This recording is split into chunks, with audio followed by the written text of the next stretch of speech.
it's not really registered to automatically do that. Thank you, Eric. Thank you. Thank you. Yeah, this is awesome presentation. So we need to record that. Thank you, Eric. And you go next, Eric. All right.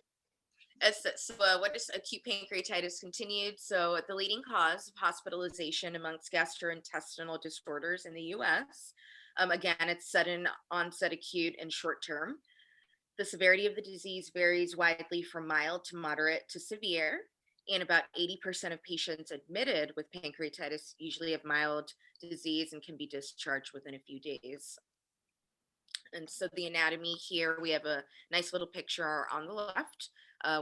So we see a zoom in of the pancreas with the head, the body, and the tail in relation to see the back picture.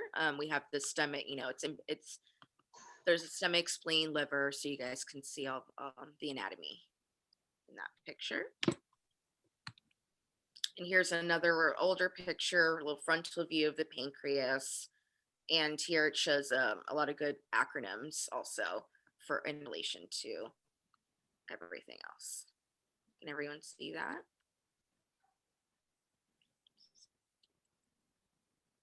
Okay, and two main functions of the pancreas. So we have insulin production, which is the endocrine function, hormones. And then we have enzyme production to help food digestion, which is the exocrine function. And enzymes are the digestive juices that help break down our food. I like the picture, Carmen, with eyes, teeth.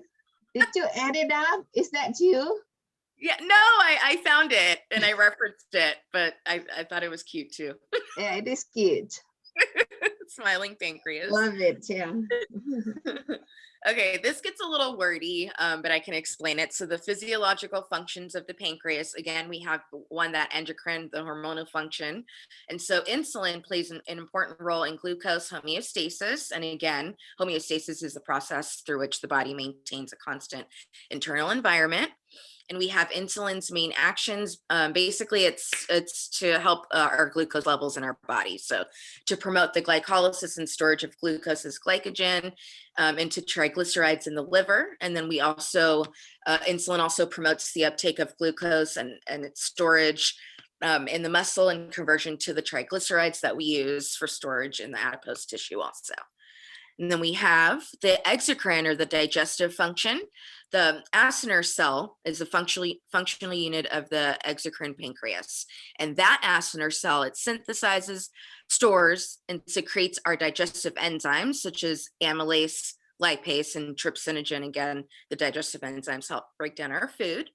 And under normal physiological conditions, digestive enzymes are activated only once they've reached the duodenum, which is like right below the pancreas.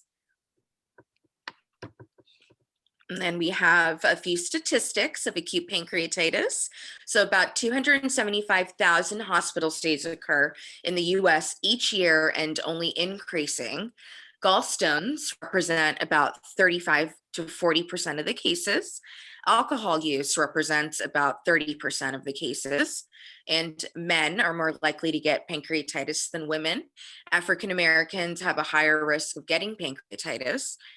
People with family history of pancreatitis have a higher risk, and people with a personal or family history of gallstones also have a higher risk. And next we have the causes of acute pancreatitis. So here's a fun mnemonic. It's called I get smashed. And so here you see the explanation. So for I, it's idiopathic, and we know that's an illness with an unknown cause, so without a known cause. I put two little asterisks next to the gallstones and the alcohol. Again, those are the two main causes of the pancreatitis. So the gallstones, ethanol, we have trauma, such as like a car accident or something like that. Steroids, mumps, autoimmune, which we know is a condition in which the immune system produces antibodies against your body's own tissues. Then we have scorpion stings or spider bites, hyperlipidemia, hypercalcemia, hyperparathyroidism, all metabolic disorders. And so we have ERCP also, and I looked that up, and it's an endoscopic retrograde cholangiopancreatography. So basically combines very long words, say that fast 3 times. That combines an upper GI, so gastrointestinal endoscopy and x-rays to treat problems of the bile and the pancreatic ducts. And then we have drugs such as medications also. So that's a fun little mnemonic. That's awesome. Thank you. Yeah, it's great. And then we have, again, a little bit wordy, but I can explain it. So the pathophysiology of the acute pancreatitis. So our first phase, we have a premature activation of the trypsinogen, which is a digestive enzyme to trypsin within that acinar cell, as opposed to in the duct lumen, resulting from ATP, which is adenosine triphosphate depletion, that many toxins, including, again, that alcohol, are responsible for. And here's I looked it up also. ATP, commonly referred to as the energy currency of the cell. It's a source of energy for use and storage at the cellular level. So again, we have that early activation of the trypsinogen, which leads to localized tissue damage and release of damage-associated molecular patterns. And here's a good little acronym, DAMPs. And so it leads to the recruitment of neutrophils, which we've read that is the most common type of blood cell, whose major role in the immune system is defense against the pathogens, bacteria, viruses, and fungi. So once we have that activation, the second phase is the initiation of that inflammatory cascade responsible for the systemic manifestations. Another good little acronym is SIRS, which is Systemic Inflammatory Response Syndrome, and can ultimately lead to damage of the endothelium, which leads to thrombosis, which we learned is abnormal condition of having a thrombus, again, which is a blood clot attached to the interior wall of an artery or vein, which causes multi-organ dysfunction syndrome, and another good little acronym. And that MODS is the main cause of morbidity and mortality in acute pancreatitis. So the main point here is it incorporates both the localized destruction in the pancreas, and then you see that systemic inflammatory response, which is, pancreatitis, inflammation of the pancreas, appearance of that interstitial edema, which is the swelling, and inflammatory infiltration are the basic features of that acute pancreatitis.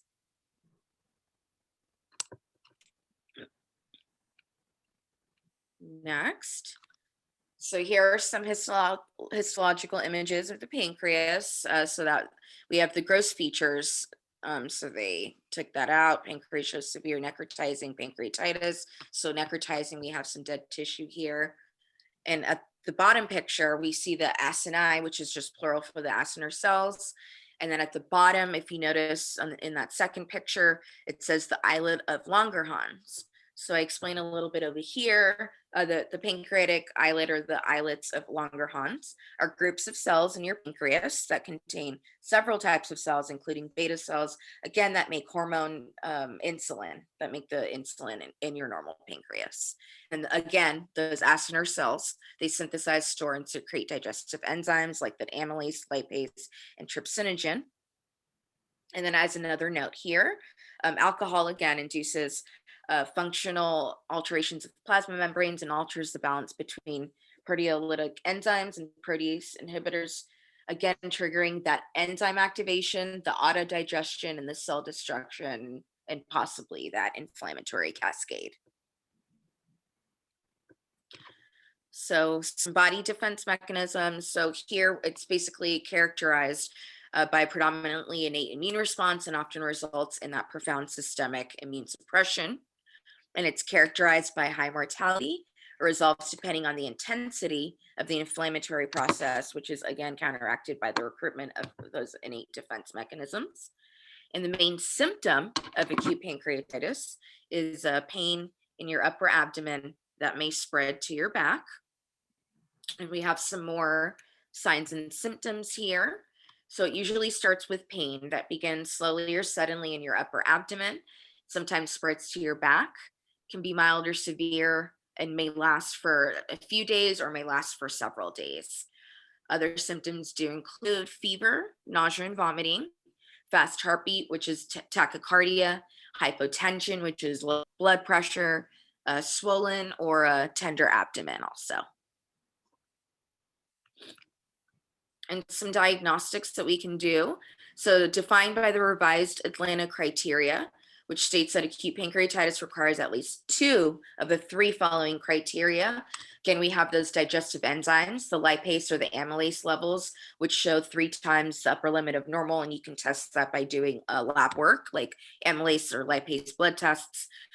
We have the physical examine your body, check your abdomen for pain, swelling, or tenderness.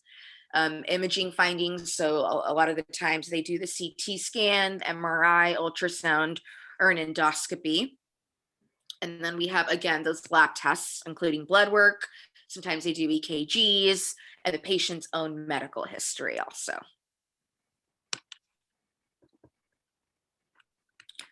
And we have some treatment options here. Hospitalization to treat dehydration with IV fluids, and fluids by mouth if they're able to swallow and keep it down.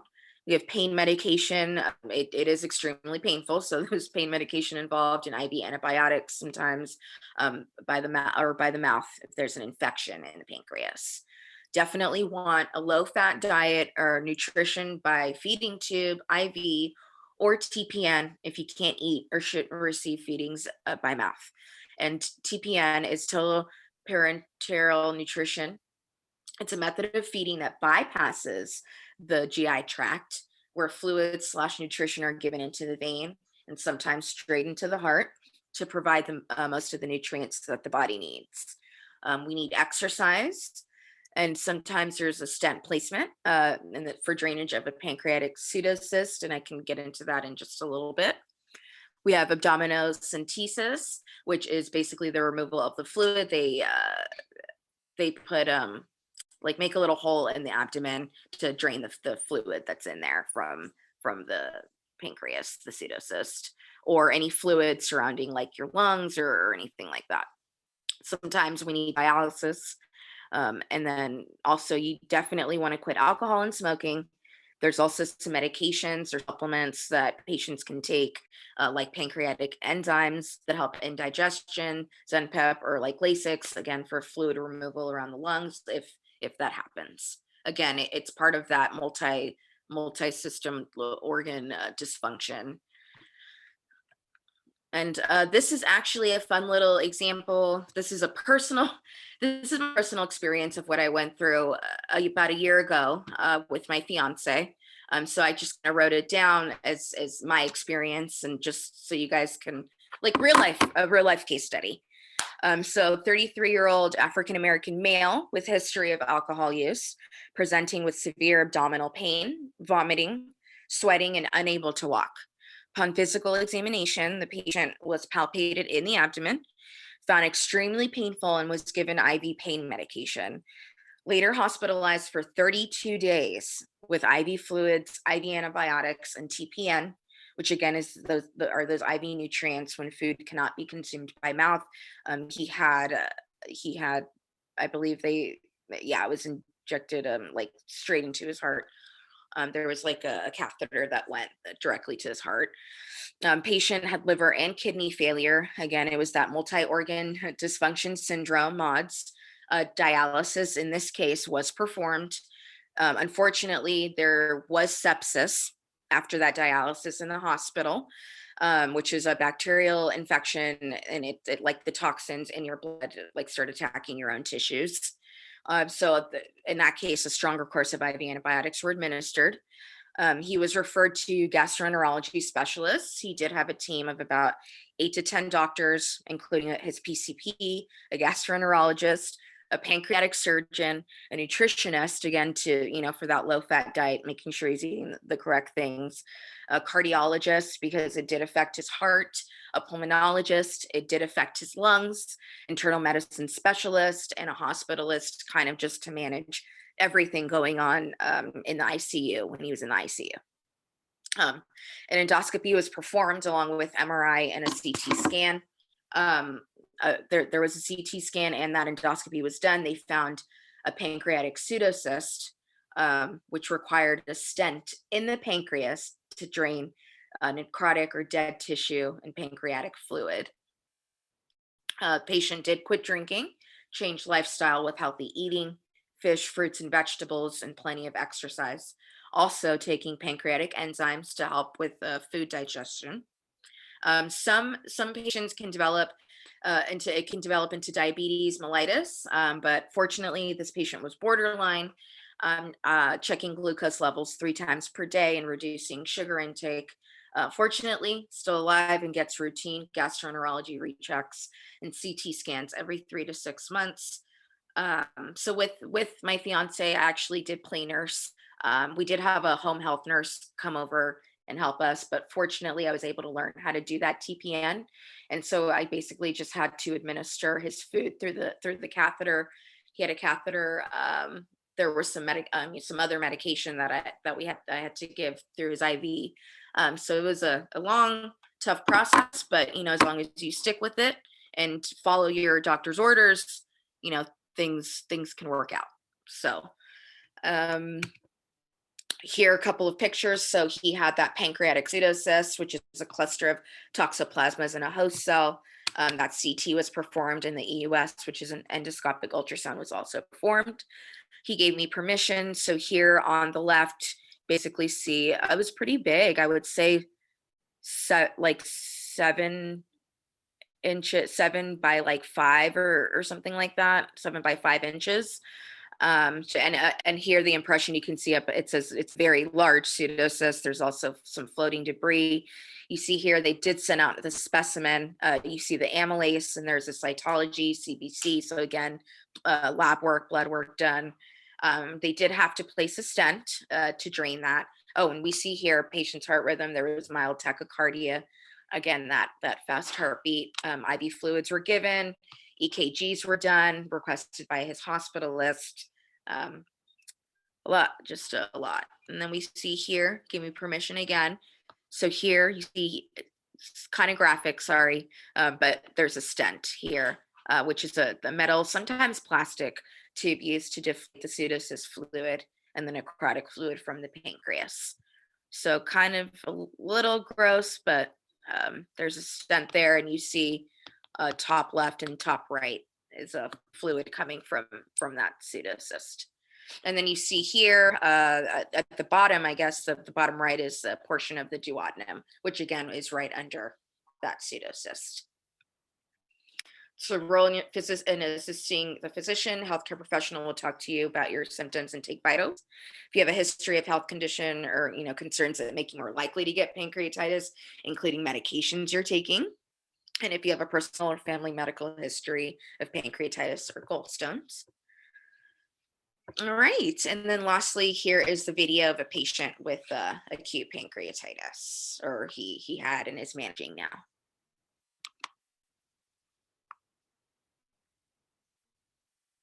My name's Hal Darlington. 3 years ago, I had acute idiopathic necrotic pancreatitis. It all happened, I had no prior warning. It just happened immediately on the spot. I got up one morning, had breakfast, spoke to the wife, and then I just felt violently ill. I was rushed to hospital, which is my local hospital, and they diagnosed me with acute pancreatitis. They said, first of all, it's drinking, but I don't drink. So the problem with pancreatic diseases is people tend to stigmatize it and say it's all down to either smoking or drinking. Well, I do neither. So that wasn't the cause with me. Mine is basically unknown. An emergency operation.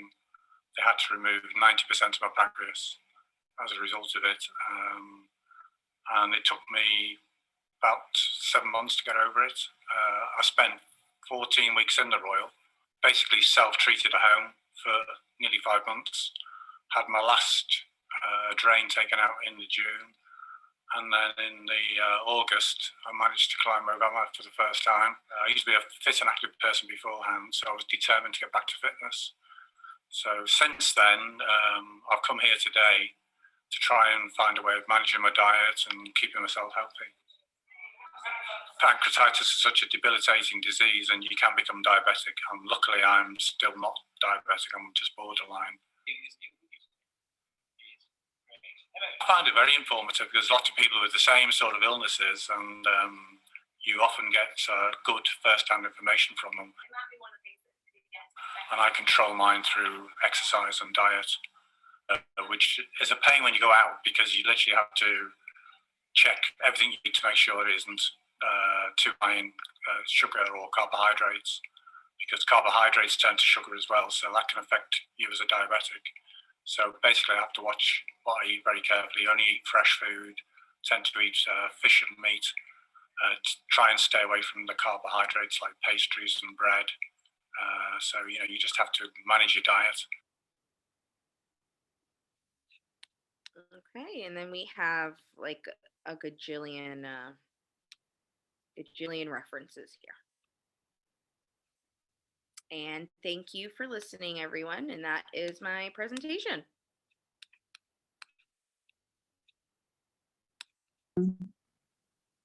Excellent presentation. This is really, Carmen, what you have presented. It's really School of Medicine presentation. It's what? You're ready to go to School of Medicine. It is a school, it is a school medicine students presentation. It's very detailed, thorough. Sorry, I know it said clear and concise. I just have a hard time not being detailed sometimes. No, that's what you need to be. Yeah, as you go higher education, that's what needs to be. So you're going toward medical school, correct? Yeah, but veterinary medicine.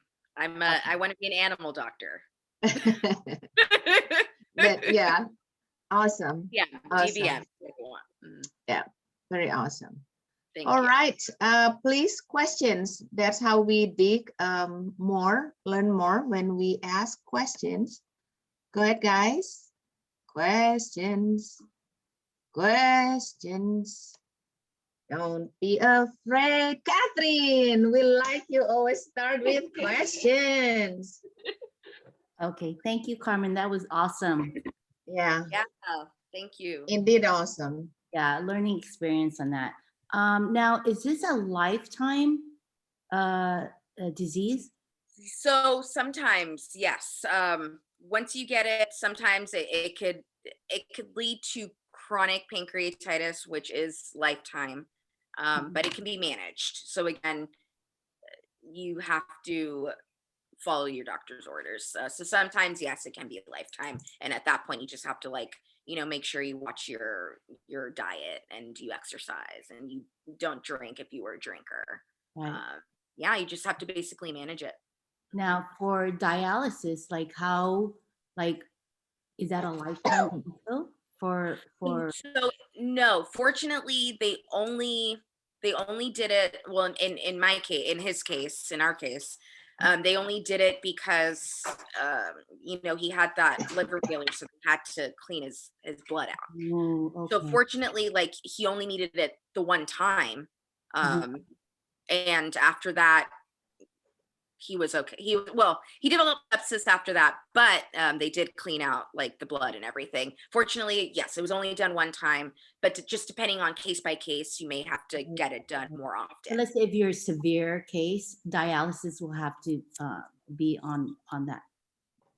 It just, again, it depends on how your liver and kidney are affected. Right. Okay. So yeah, you might have to get it more often, but it's again case by case. But yeah, sometimes they would need more than one. Yeah, all kind of disease, just like COVID, once they spread systemic through the bloodstream or through the lymph nodes, and they become multi-organ disorder. Yeah, so exactly what Carmen mentioned, that's basically very bad prognosis. So luckily it's not that far yet. So the dialysis is basically because of the septicemia, because all of those drainage of the huge cyst with all the debris inside, in case if it's already get into the bloodstream. So it's kind of like rinsing, cleaning up that blood to ensure that, yeah. And to that effect, it is. So I forgot to mention, it was an mortality rate. So my fiance survived. He was part of like the 20%. He was almost out the door, unfortunately. Wow. But it was literally, they call him the miracle patient, because he made it through like everything. Right. A lot was going on, but yeah. So with his case, it was, and with everything, with his multi-organ dysfunction syndrome and everything, it was 80% mortality rate. The doctors were Wow. saying he So might you're not make saying, it. so It you're was saying, tough. yeah, I bet it is. So Carmen, so does ethnic have to do with, I mean, Yeah, you're so saying something that it's high in a certain ethnic. in African Americans, that's what was one of the statistic. Uh-huh. I'm not sure what the science is behind that. I mean, I can research it, but that was one of the statistics. Yeah, that Hmm. African Americans, and and males. So unfortunately, he was an African American male. So, Right. Yeah. I think it has to do with what you eat too, right? Eat and how you yeah. take care of your body. So diet is definitely always important, just in general for your health, right? But a lot of fatty foods can cause Oh, okay, okay. a lot of fatty foods, just horrible diet, or again, just depending on your own medical history. Awesome. He is indeed miracle man. Mhm. I think I mentioned that last week, or yes, Monday. Once everything goes septicemia, that's really hard to manage because it's already go through almost all systems through bloodstream. One cardiac cycle is every 0.8 seconds. Imagine how they get spread all over. Yeah, remember we talk about systemic circulation. The left ventricle, once they contract and bzz, right through aorta, they go through all body system, all trillions of our cells. So it's really miracle when someone already falls into septicemia, meaning sepsis is germ, emia inside the blood. When the germ already inside the blood, it's hard to manage. Indeed, yeah. Only God knows when we will die or not, right? Yeah, he was also on a ventilator. He was on a BiPAP machine, which we'll learn in chapter 7. I already read it, but it helps your breathing, because so he was on that also. And he's young too, Carmen. Yeah. Yeah. But so now we're constantly seeing doctors. Like we're gonna go in actually, because that pseudocyst is still there. So we're gonna go to UCLA and see what they can do for him. So this is gonna be, for him, in his case, it's gonna be like a lifelong thing. But fortunately, he has me by his side, so I can try and help him manage it. So You're his nurse now. I'm his nurse now. Yes. Oh, here do we have questions in the chat? Oh, here. Yeah, go ahead. Let me see. Is it often that acute pancreatitis go undetected? So Eric, I would say no. You start feeling that like severe abdominal pain. From there, you should go to the hospital, but it's definitely one of the signs and symptoms is severe abdominal pain. You'll know when you have it. Christian, were you able to find out? Oh no, I'm gonna double check that, Christian. Mention hyperlipidemia. Oh yeah, maybe I'll look into that. Why don't we just remove it before anything happens? Good question, Eric. So his PCP was basically saying, if you don't have to mess with it, don't. I'm not sure. So he had a team of 8 to 10 doctors. I'm not, what did they say? I believe that they said it might cause more damage in his case. Like they were considering leaving the stent in and not going in to take it out. And somehow it might cause more damage. So they kind of just left it alone. That's why we're going to go get that second opinion. But yes, in some cases, the pancreas is removed, although in his case, it wasn't.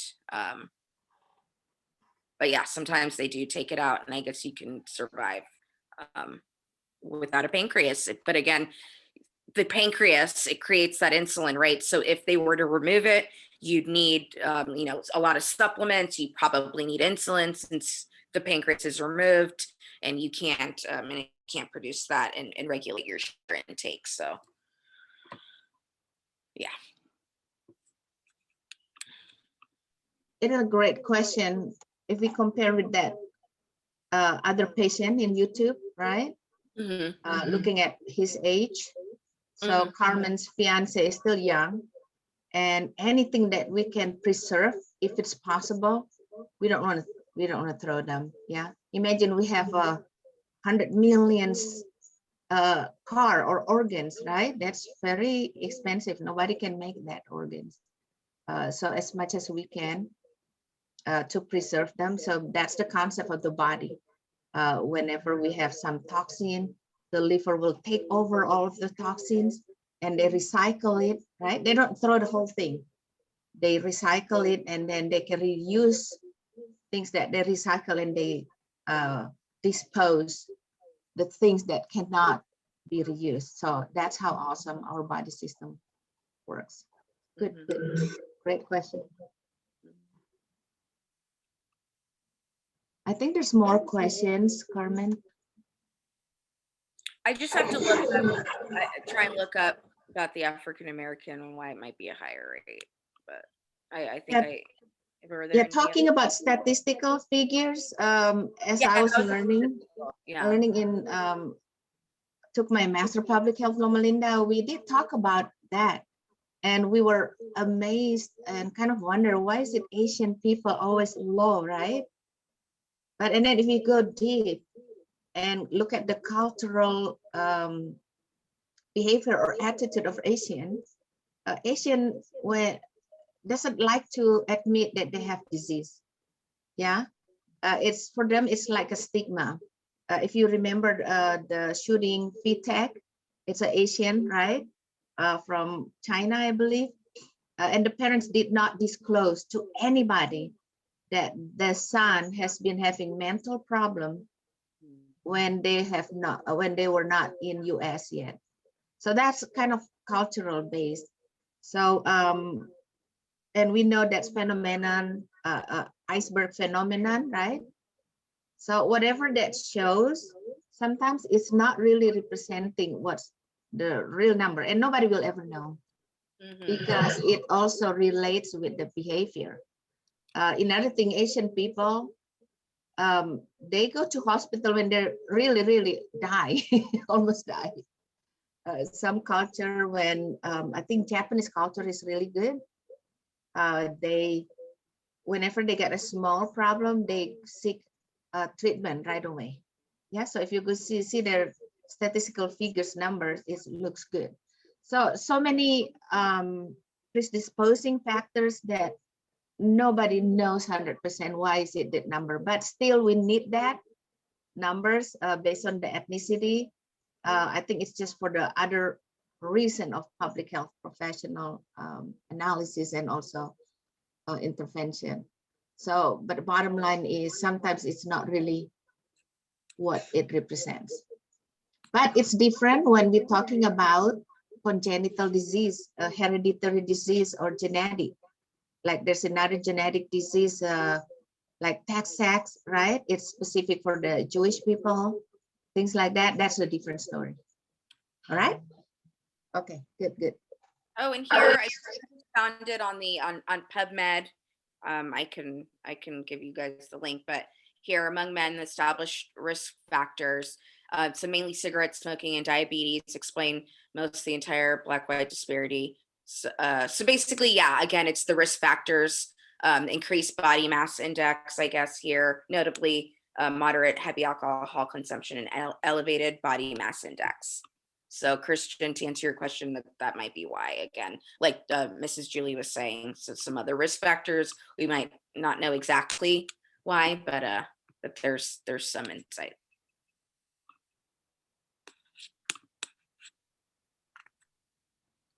I think Kristen has another question, Carmen. You mentioned hyperlipidemia plays a role in that. So maybe that's why. Oh, okay. No, again, I think it's just the risk factors that I All can. right.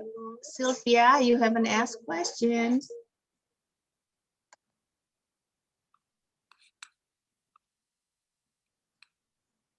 And Simin, Catherine, you have more questions. Eric, did you ask questions? Yeah. Oh, yeah.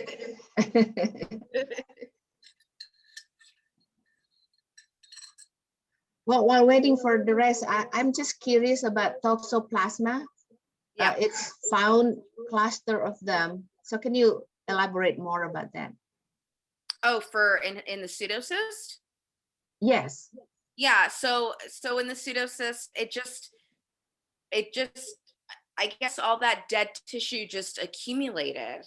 It literally so the pancreas, it started like growing off of it, and it started just filling up with all that. It looks like oil, like, so car oil, it's like black and really dark. So that was all that like debris and toxoplasma, and just, if it were to burst again, septicemia, he could have died.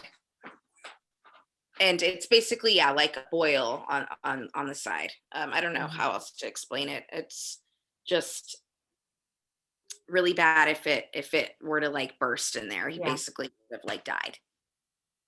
It would have just taken over everything. The bacteria. Carmen, thank you for sharing. I mean, you're so brave sharing, and we get to know you, how you've been through all of this. And maybe that's also strong motivation for you to really care for more patients, right? He's lucky to have you. Thank you. Thank you. Thank you to your fiance also, that he is willing to share his own. Yeah. Thank you. Thank you. I'll let him know. Yeah. Catherine, Simin, Sylvia.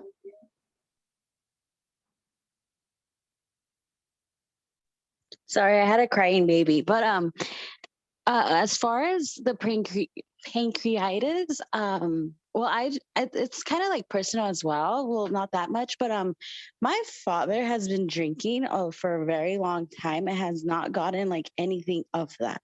And when I'm talking about long time, it's like around 30 plus years or 40. So he's been drinking since he's 15, and it's already been like 58 years old.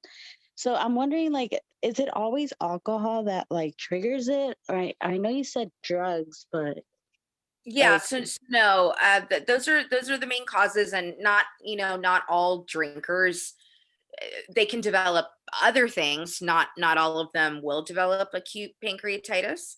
But there's that mnemonic that I had. That's just one of the many causes of acute pancreatitis. So it doesn't always develop into that. But it's just one of the many factors. thank you. Yeah, sorry, I don't know if that answered your question. But I just wanted to like know if it was like the main, like, because I know with your fiance was alcohol. So I was just wondering, like, what is it in alcohol that triggered it? It's just the ethanol, the chemical. I mean, just the chemicals. That's it. Yeah. Sorry, I don't want to get too personal. No, it's okay. It's okay. You're okay. Thank you then. And if you don't mind, share again the mnemonic about all the predisposing factors. Yeah, so let me pull up the mnemonic again. It's really good, so everybody can look at it again. Yeah.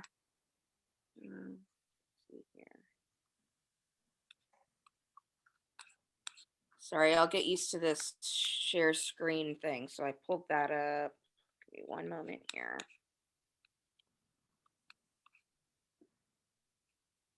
Here it is. Okay. screen. Here we go. So can everyone see that? So again, so the ethanol or the alcohol for the E. But again, so we have idiopathic. So sometimes there's no known cause, gallstones, ethanol. So all of these different things.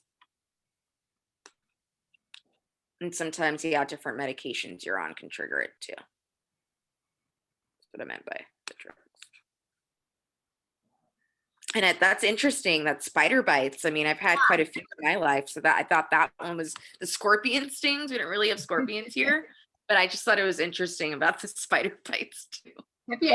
Have you ever asked your fiance if he might have been stung by We do. There is this tree right outside of our room. I mean, it wasn't like a notable huge spider bite, but we've had spider bites before. But that's interesting. Yes, it is interesting. My dog. Yeah, it is interesting.